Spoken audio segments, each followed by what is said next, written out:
अस्सलाम वालेकुम एवरीवन, कैसे हैं आप सब लोग। उम्मीद करती हूँ सब ठीक होंगे और खैरियत के साथ होंगे। मेरी दुआ है उन तमाम लोगों के लिए जो ये व्लॉग देख रहे हैं और जो नहीं भी देख रहे हैं, उन सब के लिए भी दुआ है कि अल्लाह उन सबको ज़िंदगी के साथ सेहत और सलामती अता करें। और इंसान की ज़िंदगी का कोई भरोसा नहीं होता। आप सोच नहीं सकते कि आपके साथ कब क्या हो जाए। इसलिए जो है वो हमेशा खुश रहें और खुश रखें, क्योंकि ज़िंदगी हमारी इतनी इतनी अनप्रेडिक्टेबल है कि जिसकी कोई हद नहीं है। सबसे ज़्यादा मैं कहती हूँ बेवफ़ा अगर कोई है तो वो है ज़िंदगी। और आप बिल्कुल ठीक देख रहे हैं, मैं इस वक्त जा रही हूँ प्लेन में और मैं इस वक्त हूँ मुल्तान एयरपोर्ट पर।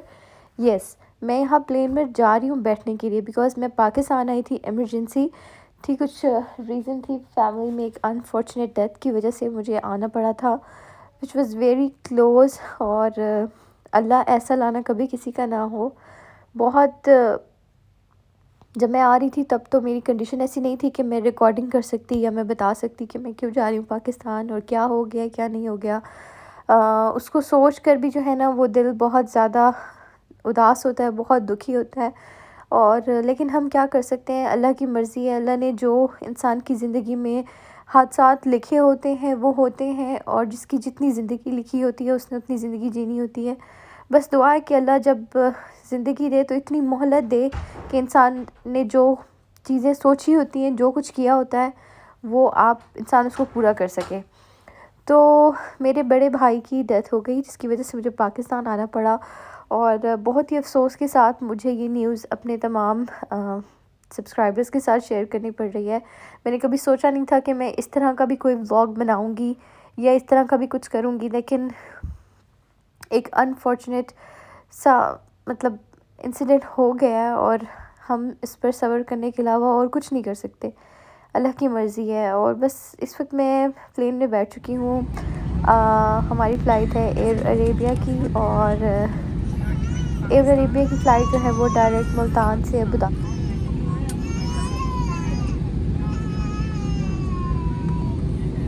अब ऑलमोस्ट जो है वो प्लेन जो है वो रवानगी के लिए तैयार है। इस वक्त आप देख सकते हैं कि प्लेन जो है वो रनवे की तरफ जा रहा है और उसके बाद जो है वो टेक ऑफ होगा।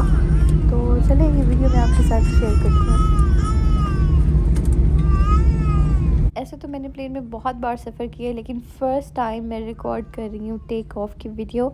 और इन दी एंड मैं आपको लैंडिंग की वीडियो भी दिखाऊंगी। बट इस वक्त जो है वो प्लेन टेक ऑफ के लिए तैयार है, और आप देखें कि किस तरह से प्लेन पहले स्लोली जाता है और फिर जब फास्टर होता है और जब टेक ऑफ करता है तो फिर कैसा लगता है। तो देखिए।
जी, तो प्लेन टेक ऑफ़ कर चुका है, और जैसे ही प्लेन टेक ऑफ़ करता है तो फॉर अ सेकंड वो थोड़ा-सा नीचे होता है और फिर वापस वो नॉर्मल होता है। तो ऐसा लगता है कि जैसे अभी प्लेन गिर जाएगा। तो वो एक मोमेंट होता है जब मुझे बहुत डर लगता है।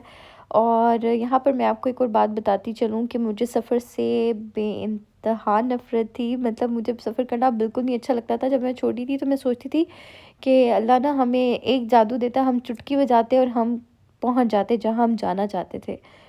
तो हम लोग रहते थे पेशावर में, और फिर मेरे जो ग्रैंड पेरेंट्स थे वो रहते थे डीए खान, तो वो 6 घंटे का सफ़र था।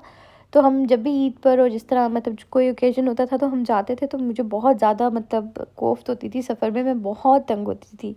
फिर मैंने किसी को अपना हाथ दिखाया, वैसे हाथ दिखाने पर यकीन नहीं करना चाहिए, बट मुझे उन्होंने ये कहा था कि तुम्हारे हाथ में सफ़र बहुत है। तो मेरी शादी जो है वो ऐसे बंदे से हुई जो अब्रॉड रहता है, और फिर पाकिस्तान आना-जाना जो है वो लगा ही रहता है। और इस सिचुएशन में जिस तरह से मैं पाकिस्तान गई हूँ, इस तरह मैं दोबारा कभी नहीं जाना चाहती। इमरजेंसी में मैं गई हूँ पाकिस्तान, और विदिन 1 वीक मुझे वापस आना था, क्योंकि कुछ लोग ये कह रहे हैं कि ओमिक्रॉन वायरस के वेरिएंट की वजह से हो सकता है फ़्लाइट्स बंद हो जाएँ।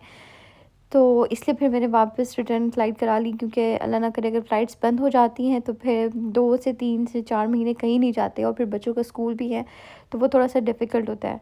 और इस टाइम आप देख सकते हैं कि मैं अबू धाबी पहुंच चुकी हूँ। ये अबू धाबी के आउट ऑफ सिटी एरिया है, ठीक है? यहाँ पर छोटे-छोटे विलास होते हैं, यहाँ पर बिल्डिंग्स नहीं होती, और अबू धाबी का एयरपोर्ट बिल्कुल जो है वो आउट ऑफ सिटी है।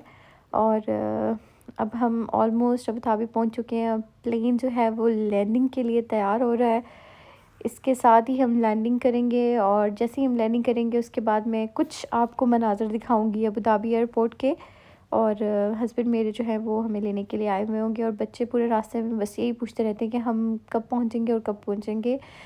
वैसे तो प्लेन का सफ़र छोटा होता है, लेकिन अब प्लेन का सफ़र बहुत मुश्किल हो गया है, क्योंकि यहाँ आपको जाते हुए भी पीसीआर कराना पड़ता है, वापस आकर पीसीआर, फिर रैपिड पीसीआर टेस्ट होता है, फिर बहुत ज़्यादा लाइक अब तो बहुत डिफ़िकल्ट हो गई है ट्रैवलिंग।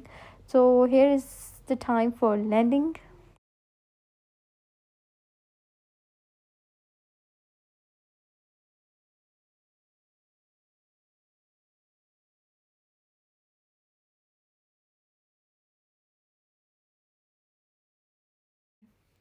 इस वक्त अल्हम्दुलिल्लाह सेफ़ली जो है हम लैंड कर चुके हैं अबू धाबी में।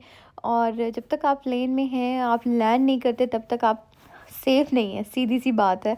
सो बस इस तरह से अब प्लेन ने हमें काफ़ी दूर उतारा था, उसके बाद हम बस में बैठकर अबू धाबी एयरपोर्ट की तरफ जा रहे हैं। और आप देख सकते हैं कि मौसम यहाँ का काफ़ी अच्छा है, बहुत खुशगवार मौसम है, और आप देख सकते हैं कि बहुत से प्लेन्स भी खड़े हैं। तो इसके बाद जैसे ही हम एयरपोर्ट पे एंटर हुए हैं, तो उन्होंने हमें रेड चेक लगाए हैं हमारे पासपोर्ट्स पर। और इसके बाद हम जाएंगे अपना बैगेज क्लेम करने। बैगेज लेने के बाद हम जाएंगे पीसीआर टेस्ट के लिए। पीसीआर टेस्ट वहाँ पर होगा, और वो अपना जो डाटा होगा वो एंटर करेंगे अपने कंप्यूटर्स में, कि इतने इतने पर्सनस ने ट्रैवल किया था और इस टाइम लैंड किया था। इसके बाद टेस्ट होगा हमारा 4th पेपर, और फिर होगा 8th paper, which is very difficult. और इसी तरह से सफ़र जो है वो बहुत मुश्किल हो गया है अब करना। आना जाना कोविड की वजह से बहुत थोड़ा-सा डिफ़िकल्ट हो गया है। अल्लाह सबके लिए आसानियाँ करे, सबको अपनी दुआओं में याद रखें, और अपने दिलों को एक-दूसरे से साफ़ रखें। लड़ाई झगड़े हैं तो उन्हें ख़त्म कर दीजिए। इंशाल्लाह आपसे मुलाकात होगी एक न्यू व्लॉग में, एक न्यू वीडियो के साथ। अल्लाह हाफ़िज़।